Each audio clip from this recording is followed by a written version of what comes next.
Hello दोस्तों, आपके अपने YouTube चैनल में आप सबका स्वागत है। हमारी इस YouTube चैनल में जो रिक्रूटमेंट रिलेटेड न्यूज़ है उसमें आज हम लेके आए हैं इंडियन कोस्ट गार्ड के द्वारा जो रिक्रूटमेंट बाहर पड़ी है मिनिस्ट्री ऑफ डिफेंस के द्वारा, उसके बारे में हम आज डिस्कस करेंगे। यहाँ पे इंडियन कोस्ट गार्ड में as an assistant commandant general duty, commercial pilot licence CPL SSA and technical में इंजीनियरिंग में मैकेनिकल, इलेक्ट्रिकल और इलेक्ट्रॉनिक्स ब्रांच के लिए जो रिक्रूटमेंट है उसके बारे में हम डिस्कस करेंगे। तो आइए फ्रेंड्स, वीडियो की शुरुआत करते हैं। सबसे पहले आप यहाँ पे देख सकते हैं कि जो इंडियन कोस्ट गार्ड की जो रिक्रूटमेंट है उसमें particular general duty that means कि GD के लिए जो ब्रांच है उसमें एज जो आपको दिया हुआ है कि दैट पर्सनल जिसको अप्लाई करना है, मेल कैंडिडेट ही इसमें अप्लाई कर सकते हैं, और वो जो मेल कैंडिडेट जो अप्लाई करने वाले है उसकी एज 1 जुलाई 1997 टू 13 जून 2001 इन दोनों डेट को इंक्लूसिव करके इन दोनों डेट के बीच में जो कैंडिडेट है वो उसका बर्थ जो है वो होना चाहिए, बोर्न होना चाहिए, और साथ में 5 ईयर रिलैक्सेशन भी जिसको ऑलरेडी कोस्ट गार्ड और equivalent personal in army, navy और एयरफोर्स में सर्विंग किया है उसको 5 ईयर रिलैक्सेशन भी है वो मिलने के पात्र है। साथ ही में जनरल ड्यूटी के लिए ये तो हमने देखा एज कितनी हमें चाहिए, दैट मीन्स कि ये दोनों डेट को इंक्लूड करके दोनों डेट के बीच में जिसका बोर्न हुआ है वो मेल कैंडिडेट इस पोस्ट के लिए अप्लाई कर सकता है। साथ ही में हम देखते हैं तो educational qualification GD general duty के लिए क्या रहेगी, तो पर्टिकुलर पर्सनल जो इसके लिए अप्लाई करेगा उसके पास डिग्री होनी चाहिए रिकॉग्नाइज्ड यूनिवर्सिटी से, बट मिनिमम 60% एग्रीगेट मार्क्स के साथ, एंड साथ ही में मैथमेटिक्स एंड फिजिक्स जो है उसका इंटरमीडिएट और क्लास 12 का जो सब्जेक्ट है वो होना चाहिए, और साथ ही में उसमें भी minimum 55% aggregate mark in mathematics and physics होने चाहिए। जो minimum 55% mark mathematics and physics में होते हैं, आपके पास डिग्री है तो आप अप्लाई कर सकते हो। और साथ ही में ऐसे कैंडिडेट की जिन्होंने अपना ग्रेजुएशन डिप्लोमा के बाद कंप्लीट किया है तो वो भी इस पोस्ट के लिए एलिजिबल है, बट उसमें भी डिप्लोमा में उसको एग्रीगेट 55% मार्क जो है होने चाहिए। फिजिक्स मैथमेटिक्स जैसे सर्कुलर को जैसे सब्जेक्ट को करिकुलम में इंक्लूड करते हुए 55% एग्रीगेट मार्क अगर रहेंगे तो ऐसे कैंडिडेट भी जो डिप्लोमा के बाद डिग्री जिसने ली है तो वो कैंडिडेट भी इस पोस्ट के लिए अप्लाई कर सकते हैं। आगे देखते हैं तो सेकंड पोस्ट है for commercial pilot licence SSA। इसमें भी जो कैंडिडेट है मेल और फीमेल दोनों कैंडिडेट इसके लिए अप्लाई कर सकते हैं। इसमें जो कैंडिडेट है वो भी 1 जुलाई 1997 टू 13 जून 2003 इनके बीच में इनका बर्थ जो है होना चाहिए। और इसके लिए हम अगर एजुकेशनल क्वालिफिकेशन देखें तो उसके पास 12th class should have pass 12th class, उसका 12th क्लास कंप्लीट होना चाहिए। और अगर बात करें तो इक्विवेलेंट फिजिक्स एंड मैथमेटिक्स जो सब्जेक्ट है वो इंक्लूड करके 55% एग्रीगेट मार्क होने चाहिए। साथ ही में जो कैंडिडेट जिन्होंने कंप्लीटेड डिप्लोमा, जिन्होंने डिप्लोमा भी कंप्लीट किया है तो वो भी इस पोस्ट के लिए अवेलेबल है, बट उसमें भी एग्रीगेट 55% मार्क और फिजिक्स मैथमेटिक्स जैसे सब्जेक्ट जो है वो करिकुलम में होने चाहिए। तो वैसे कैंडिडेट भी कॉमर्शियल पायलट लाइसेंस के लिए अप्लाई कर सकते हैं। दैट मीन्स कि ये पोस्ट बेसिकली 12th पास जो कैंडिडेट है 55% एग्रीगेट मार्क और डिप्लोमा पास आउट कैंडिडेट है जिसका बोर्न 1 जुलाई 1997 टू 13 जून 2003 के बीच में हुआ है, वैसे कैंडिडेट इस पोस्ट के लिए अप्लाई कर सकते हैं। बट दोनों पोस्ट में फिजिक्स एंड मैथमेटिक्स साथ में सब्जेक्ट एज अ सब्जेक्ट होना चाहिए। आगे देखते हैं तो थर्ड पोस्ट जिसके लिए हम बात करने वाले हैं वो है टेक्निकल मैकेनिकल के लिए, और फोर्थ पोस्ट है टेक्निकल इलेक्ट्रिकल और इलेक्ट्रॉनिक्स के लिए। तो फर्स्ट हम मैकेनिकल की जो पोस्ट है टेक्निकल उसके लिए बात करते हैं तो उसमें मेल कैंडिडेट दोनों में इलेक्ट्रिकल इलेक्ट्रॉनिक्स और मैकेनिकल की जो पोस्ट है उसमें मेल कैंडिडेट ही अप्लाई कर सकते हैं। इसमें भी एज क्राइटेरिया जिसका बर्थ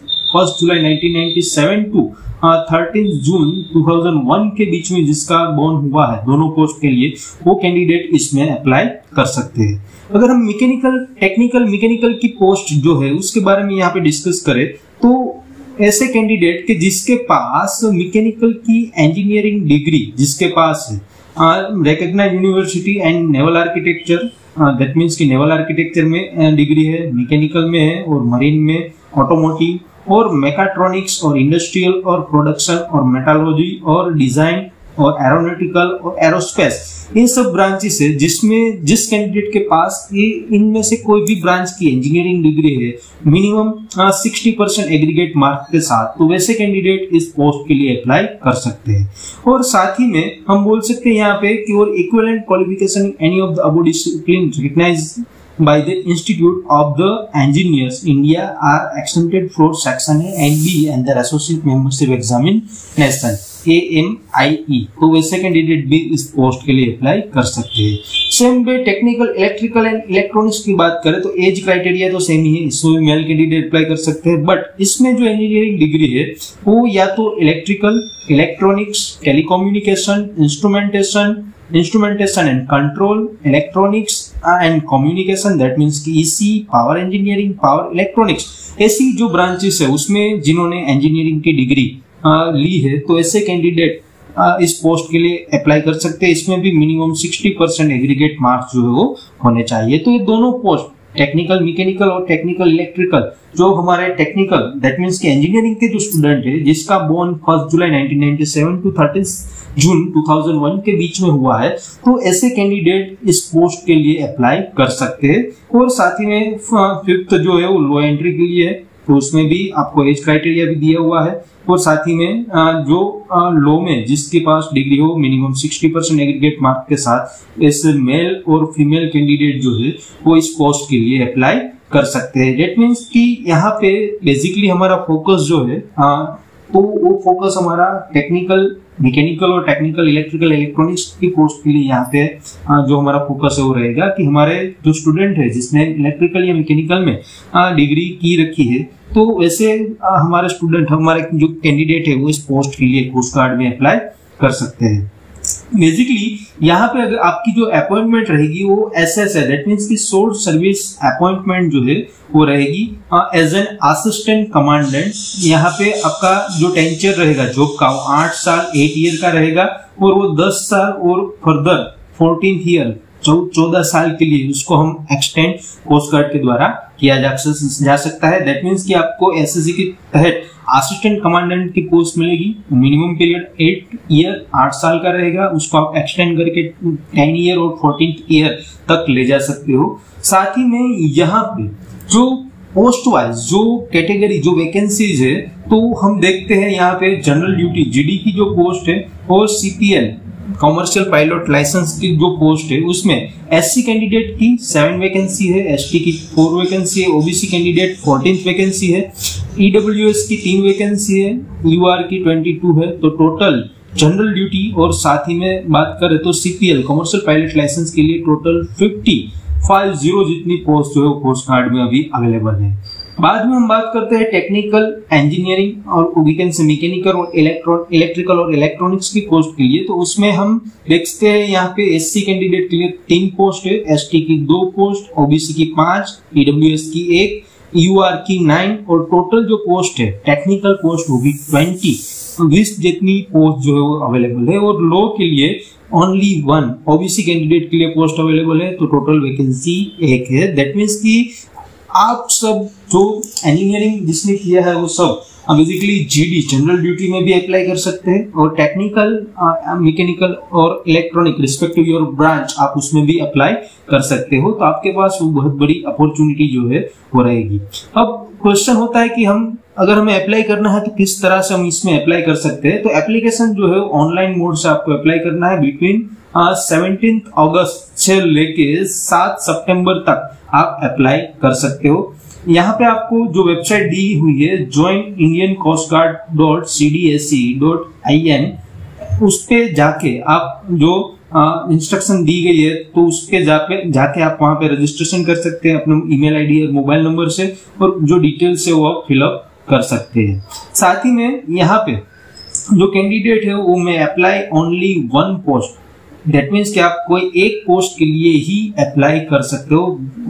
वी कैन से या तो आप असिस्टेंट कमांडेंट जीडी के लिए अप्लाई कर सकते हो या असिस्टेंट कमांडेंट टेक्निकल इंजीनियरिंग की पोस्ट के लिए अप्लाई कर सकते हो, और साथ ही में या तो असिस्टेंट कमांडेंट सीपीएल के लिए और असिस्टेंट कमांडेंट लॉ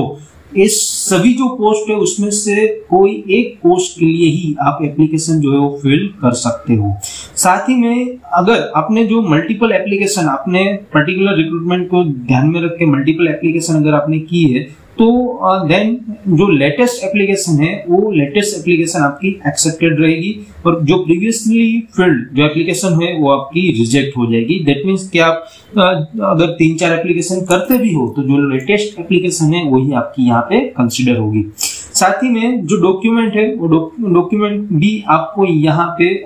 अपलोड करने हैं। साथ ही में यहाँ पे जो डॉक्यूमेंट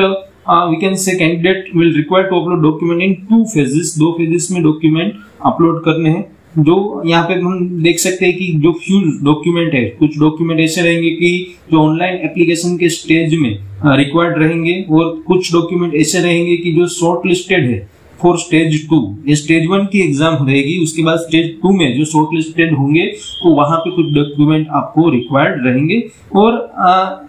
यहाँ पे जो कैंडिडेट के पास जो डॉक्यूमेंट है उसको उन्हें स्कैन करना है। स्कैन द ओरिजिनल डॉक्यूमेंट को यहाँ पे आपको स्कैन करना है, फोटोकॉपी को, और सेल्फ अटेस्टेड फोटोकॉपी को आपको स्कैन नहीं करना है, क्योंकि उससे उसकी क्लियरिटी जो है वो डाउन हो जाएगी। और आप जो एप्लीकेबल पोस्ट है उसमें आप अपलोड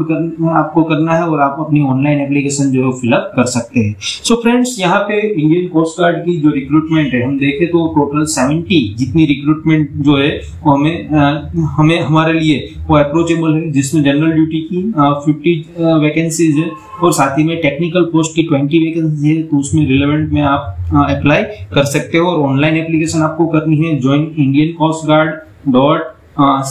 CDSC.in उस वेबसाइट पे जाके आपको अपनी ऑनलाइन एप्लीकेशन जो है फिलअप करनी है। तो फ्रेंड्स, यहाँ पे हमने इंडियन कोस्ट गार्ड की जो रिक्रूटमेंट है उसके बारे में डिस्कस किया। अगर आपको हमारा वीडियो पसंद आया हो तो वीडियो को लाइक कीजिएगा, आपके फ्रेंड्स के साथ इस वीडियो को ज्यादा से ज्यादा शेयर कीजिएगा। आपके कोई कमेंट्स, आपके कोई डाउट्स हो तो आप हमें कमेंट बॉक्स में लिख सकते हो। साथ ही में हमारी जो YouTube चैनल है, अगर अभी तक आपने सब्सक्राइब नहीं की है तो हमारी YouTube चैनल को भी सब्सक्राइब करना ना भूलें। और हमारी जो टेलीग्राम चैनल है जिसकी लिंक नीचे डिस्क्रिप्शन में भी आपको दी गई है, तो उस टेलीग्राम चैनल को भी आप ज्वाइन करना ना भूलें, कि जिससे जो day to day job updates, videos के जो अपडेट्स है, और साथ ही में हम जो यहाँ पे एमसीक्यू वीडियोस और कुछ थियोरेटिकल वीडियोस अपलोड करते रहते हैं टेक्निकल इलेक्ट्रिकल इंजीनियरिंग के लिए, तो उसका PDF मटेरियल आपको चाहिए तो आप हमारी टेलीग्राम चैनल को भी ज्वाइन करना ना भूलिएगा।